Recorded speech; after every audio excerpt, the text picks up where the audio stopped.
Maayong gabi kaninyong tanan mga kaigsunan. Kalipay nako nga kauban kamo dinhi sa atong tulumanon midweek prayer meeting. O ginaot pa nga ang mensahe na sad karon gikan sa Book of Psalms makahatag kanaton tanan og pagtulunan. Maghisgot kita karon og pagbati sa usa ka Kristohanon nga dili siya malipayon, masub-anon tungod sa kasalanan. Og mao ni ang panahon nga ang usa ka Kristohanon mangandoy ngadto sa Dios. Mao na ang uluhan niini, a thirst for God. Magabasa ko dinhi sa Psalm chapter 42 sa verse 1 maingon man sa verse 5. As a hart panteth after the water brooks, so panteth my soul after thee, O God. Sa verse 5, why art thou cast down, O my soul? And why art thou disquieted within me? Hope thou in God, for I shall yet praise Him for the help of His countenance. Ang Dios magapanalangin sa iyang bililong mga pulong nga atong nabasa. Igsuon, usa ka pangutana. Nakaagi na ba ikaw og panahon nga nagamasulubon ug nasamok ang imong panghunahuna? Nakasiguro ko nga sama nako ang kada usa kanato adunay ingon ini nga eksperyensya ug kasinatian. Sama kay Haring David, niabot sab sa iyang kinabuhi nga nahulog siya sa sala. Ug iyang makita nga ang kalipay sa kaluwasan nahanaw mo hinungdan nga nag-ampo siya, restore unto me the joy of thy salvation. Unang-una nga atong hinumduman mga kaigsunan, nga kitang tanan makasasala. Ang Kristohanon makasasala. Apan sa diha nga siya naghinulsol sa iyang masala, nangayo og pasaylo sa iyang sala, unya iyang gidawat si Ginoong Kristo nga iyang manunubos. Nan ang term nga gibutang diha, we were quickened. Matod pa sa panulat ni Apostol Pablo sa mga taga-Episo. Gibuhi ta usab, patay sa sala, gihatagan ang kinabuhi, unya diha nabag-o. Sa atong pagkinabuhi nga pagka-Kristohanon, dili ni ingon nga hingpit na ta sa ato nga mga panaggawi. Timan ninyo ni mga kaigsunan og dili unta gyud mo malimot ha. We are perfected in the Lord in holiness. Hingpit na gyud. But in our ways, sa ato nga mga kinaiya, panultihon, pangunahuna, kita makasala gihapon. Mao na nga ang usa ka butang nga pagagamiton, in holiness we are perfect, but in sanctification, sa pagkabinalaan, kinahanglan magatubo adlaw-adlaw. Kada kasinatian nga atong maagian, makakat-unta nga mas balaan pa, mas binalaan pa. That is sanctification. Karon mga kaigsunan, ato ni nga ipahamutang sa husto. Si Haring David, ginatawag the friend of God. Higala sa Dios. Nakasaha siya, apan iyang gipaila, ang iyang pagkamahinulsulon, nangay siya pasaylo, girestore siya sa Ginoo. Maayo na lang sa Dios na ang reconciliation. Importante siya na kayo nga mapanumbalik ta, mapasig-uli ta. Actually, the ministry of Jesus Christ is the ministry of reconciliation. Unya, sa diha nga gibatunan ta niya, gibatunan ta sa Dios nga atong nga iyang anak. Dili na gyud na maputol.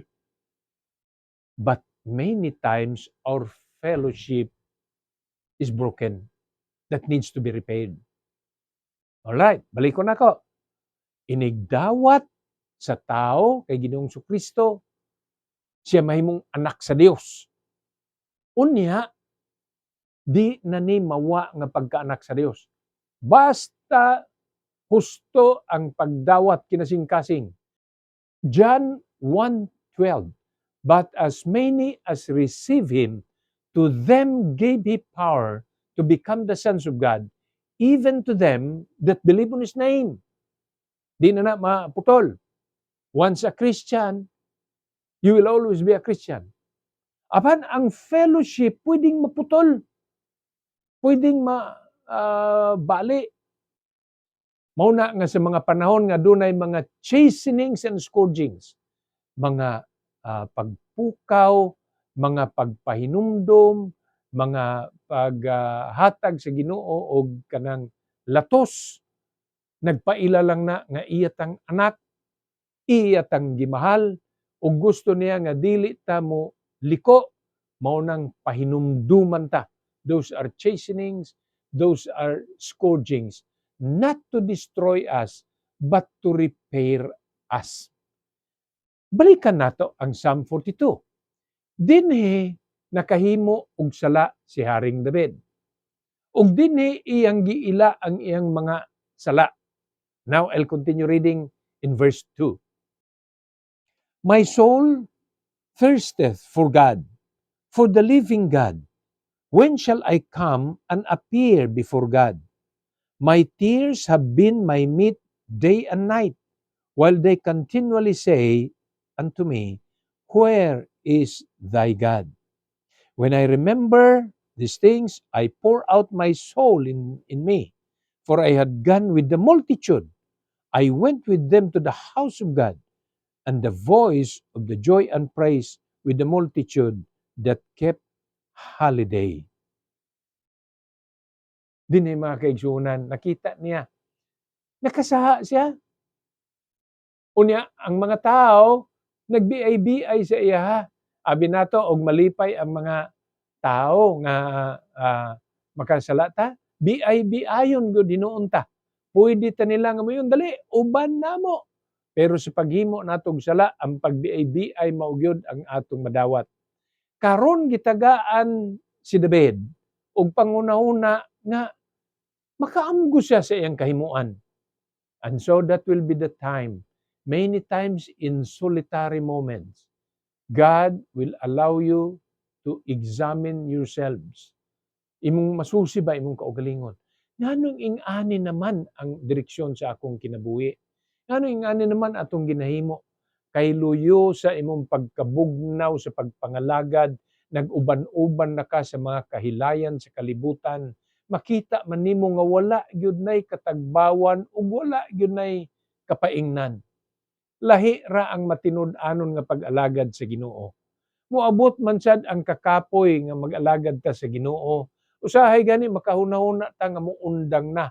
Apan lahi kung nagapadayon ikaw sa pag-alagad sa Ginoo, kay nasayod ka nga kining tanan na hinumduman sa Ginoo ug kung gihimo nimo ni nga makapasar sa pagkabalaan sa Dios, inig-abot sa tukmang panahon, duna kay pagadawaton nga purong-purong sa kinabuhi.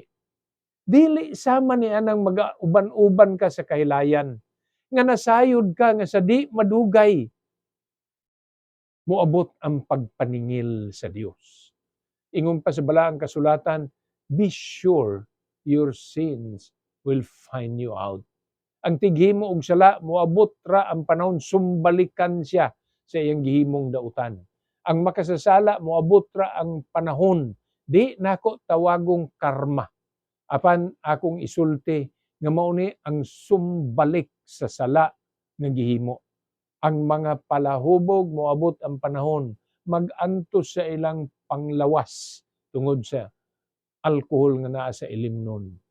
Ang mga nagaabuso sa ilang panglawas, moabot ang panahon, bata pa magkabalatian. Magkasakit manggani ang usa ka tawo, bisan aduna siya pag-amping, hunahunaan lamang ninyo. Unsa kaha sa mga taong nagaabuso sa ilang panglawas tungod sa bisyo, tungod sa mga intake nga di lang illegal apan destructive. Mao na makapangunaw-naon ta kita. Himuon nato ang maayo, likayan ang mga bisyo, susihon nato og asa gapaingon ang atong kinabuhi, ug bisan kung adunay kahago sa pag-alagad sa Ginoo, hinumdumi nga ang bugti niini purong-purong nga ginaandam sa Dios. Now, in the next verse, kadtong nabasa nako kaganiya sa verse 5, why art thou cast down, O my soul? O na ang tao nga naas kasalanan, moabot ang panahon. Moabot sa iyaha ang troubled mind. Moabot sa iyaha ang sickly days. Moabot sa iyaha ang guilt. Kanang pangunahuna nga dili kasad-an. Sa ato pa, nahanaw na ang kalinaw. Nahanaw na ang optimism. Nahanaw na ang hopeful life. O kini mapulihan na hopelessness, mapulihan guilt, mapulihan troubled soul. Di nato gustong ingon na kini makahatag og kadaot sa atong adlaw.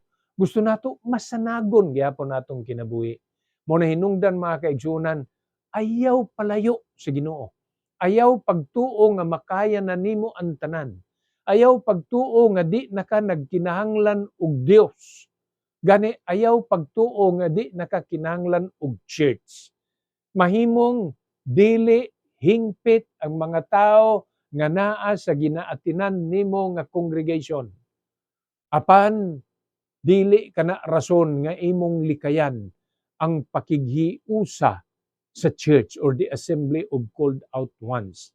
Sugo kana nga kung imong supakon nakasala ikaw ug ang ginasulti sa Hebrews chapter 10 verse 25, not forsaking the assembling of ourselves together. Di nato pakyason, di nato igasalikway ang mga panagtigom pareha sa panimbahon, mga fellowship, mga prayer meeting, ug uban pa nga mga church activities. Gani, ingon pas bala ang kasulatan, samtang nagakaduol ang adlaw sa panudya, adlaw nga mobalik pag-usab si Hesus. Samtang nagakaduol ka na, the more nga mopaduol sadta sa church services, fellowships, prayer meetings, mga panagtigom, ug mo nay mopalig-on sa atong kinabuhi nga makasukol ta batok sa mga kadautan. Nailain nga pangutana, why art thou disquieted within me? Ang ginabati karon dinhi si salmista, dili siya mahamutang. Tingtulog na, di siya makatuog. Nakaagi na ba kay ikaw ni ana? Di ka makatuog, kadlawon na lang, alas 2 na lang, mo alas 3 na, alas 10 mo ka nagigda, pero di ka katulog. Kapoy ang imong pagbation. And those are the times that your soul are disquieted. Those are the times that we call, you have troubled minds. Ang maayo kung ingon nini ang panahon, ingani ang imong ginaagian, pagampo. Because in times that you have troubled minds, God would like to reveal something for you and to you. Basa og Biblia, tan-awa unsay mensahe sa ginasulti. Kay ang tanan nga naa sa balaang kasulatan, gisulat na nga may katuyuan, tinuod nga ngadto na kasagaran sa mga Israelinon, labi na ang Old Testament.